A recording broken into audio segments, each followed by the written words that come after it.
everyone. Welcome to the very first episode of our podcast. Here, we'll be diving into spooky stories, paranormal activities, and true crime. I'm Lisa. And I'm Valentine. We're your hosts, and we're so excited to start this journey with you.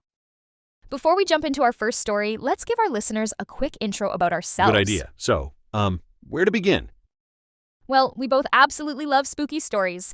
We figured there must be others out there like us who enjoy these tales too. Exactly. We thought, why not create a podcast that folks can listen to while driving, cleaning the house, or cooking dinner? And here we are. Without further ado, let's dive into our first story. What do we have today?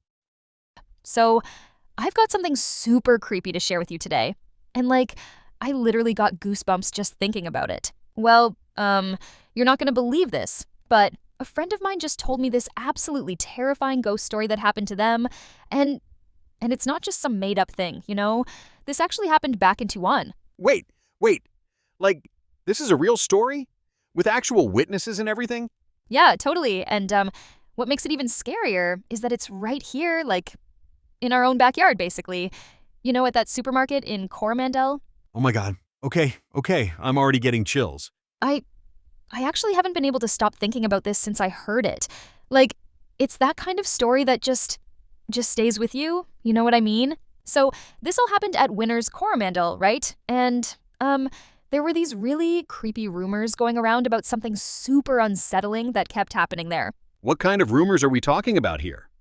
Was it something specific or? Well, so apparently people kept seeing this bride, you know, she would just appear in the alley next to Winner's Coromandel at night. And sometimes when people were alone, they'd see her covered in blood. Hold on. Covered in blood? In a wedding dress? That's absolutely terrifying. Yeah, and get this. The story behind it is that she was actually on her way to her own wedding when there was this terrible accident right near Coromandel, really close to where Winners is now. No way. And she didn't make it. That's right. They say she died right there on the spot, and now her spirit just kind of haunts that area, you know? People say they can hear her crying out for help and everything. That's absolutely devastating. And people have actually seen her? Multiple people? Yeah, that's what makes it so scary, right? It wasn't just one person who claimed to see her. There were quite a few employees and even some customers who reported seeing this bride just appearing out of nowhere. And this is all at the same location? The same spot where the accident happened? Exactly. And what makes it even more chilling is that these sightings kept happening over and over.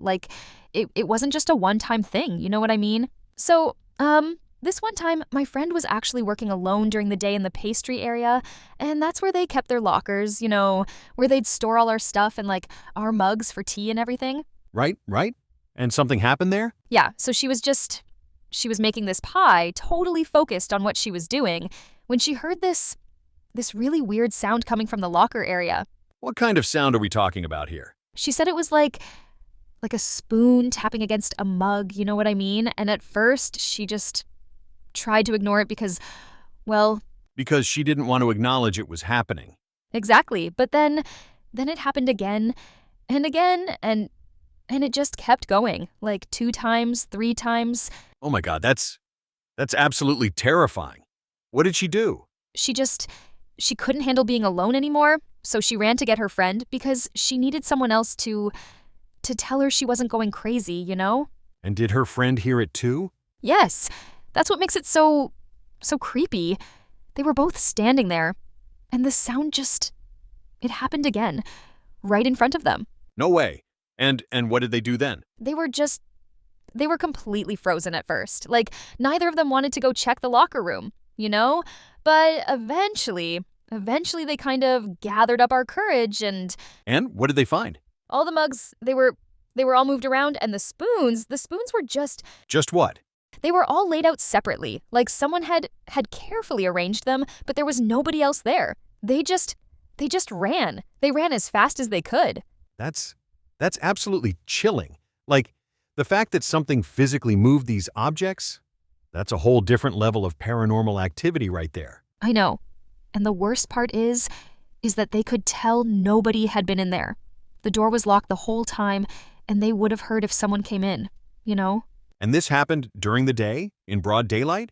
Yeah, that's what made it even more unsettling. Like, you always think these things happen at night, but But clearly whatever was there didn't care what time it was. That's seriously creepy. but that wasn't even the end of it. There were so many other things that happened at Winter's Coromandel that they just didn't make any sense, you know? Wait, wait. You mean there's more? Like, more than just the locker room incident? Oh yeah, like we would hear these really disturbing sounds sometimes. Like babies crying. Babies in a supermarket? But maybe they were just babies in the supermarket? Well, it wasn't normal baby crying that you'd hear from customers' kids. It was different somehow, like it was coming from far away but also really close at the same time. That's that's seriously giving me chills. And you're sure it wasn't just coming from outside or No, no, definitely not. And there was more. We'd be working and suddenly there'd be these knocks on the locker door. But when we'd check, let me guess. Nobody there? exactly, and sometimes we'd see these dark shapes like silhouettes, you know, just passing right beside us while we were working. No way. Like actual shadow figures right next to you? Yeah, and there were these voices too, like really deep voices of people coughing like they were standing right next to us, but But nobody was there. That's that's absolutely terrifying. I don't know how you kept working there after all that. I know, right? It was just a summer job, so I thought it's not for long. And sometimes these things would happen when we were alone, but other times we'd be in groups and everyone would experience it at the same time. So we knew we weren't just imagining things. That's what makes it even more credible, when multiple people experience the same thing. Exactly. And you could always tell when something was about to happen because the air would get really heavy and cold, even in the middle of summer. Like that feeling when something's watching you. Yes, that's exactly it. And sometimes we'd all just look at each other because we could all feel it, you know, that something wasn't right. I can't even imagine working in those conditions. Like knowing at any moment you might hear or see something. It was it was pretty intense. And we all started noticing patterns, like certain areas were worse than others, and certain times of day when things would happen more often. So, here's the thing. We finally found out why all this stuff was happening, and honestly, it makes so much sense, but it's also really, really disturbing. What? What did you find out? Well, one of our older coworkers, she'd been living in the area for like decades, right? And she told us that Winter's Coromandel, the whole building, it was built on top of an old cemetery. Wait, hold on. You're telling me that your workplace was literally built on top of graves? Yeah. Yeah, exactly. And suddenly everything started making sense, you know, like all those voices, the crying. The spirits of all those people, just still there, still hanging around. That's absolutely incredible and terrifying at the same time.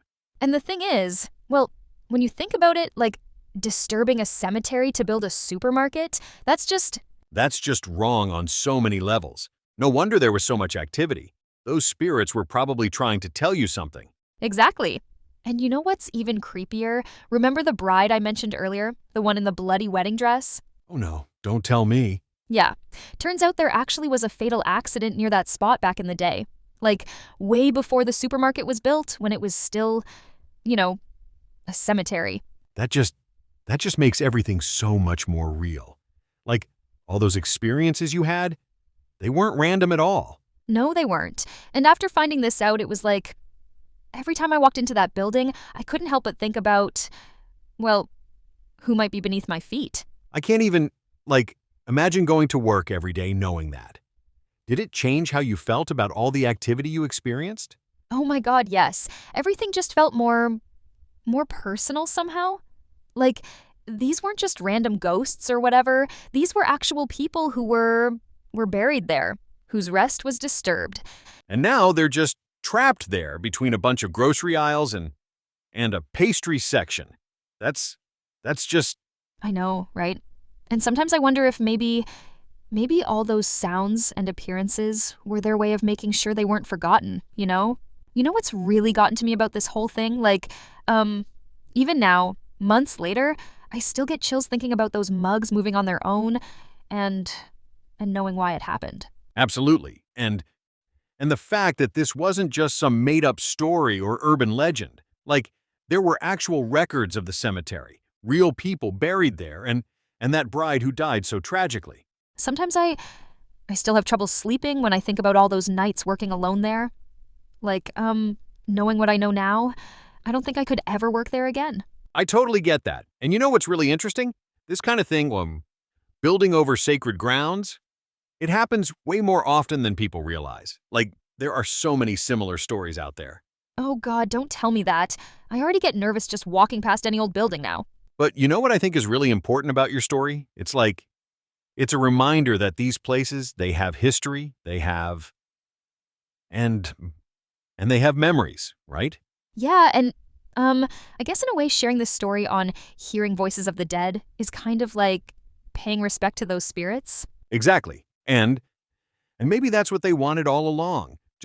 Just to be acknowledged, to have their story told, To not be forgotten under all those aisles and shelves. right? And speaking of not forgetting, if any of our listeners have similar experiences, we'd love to hear them. Remember, these voices from the past, they deserve to be heard. Just maybe don't tell them to us right before bedtime because, yeah, I'm definitely sleeping with the lights on tonight. Same here. And that's all we have for this episode of Hearing Voices of the Dead. Stay spooky, everyone, and remember to listen carefully. You never know what voices might be trying to reach out. And maybe check what your local supermarket was built on. Just saying. Wow, that story was seriously spooky. I think I need a cup of tea to calm my nerves. Haha, don't get too comfortable just yet. I've got plenty more creepy tales lined up for our next episodes. I can't wait. Thanks for tuning in, everyone. See you next time.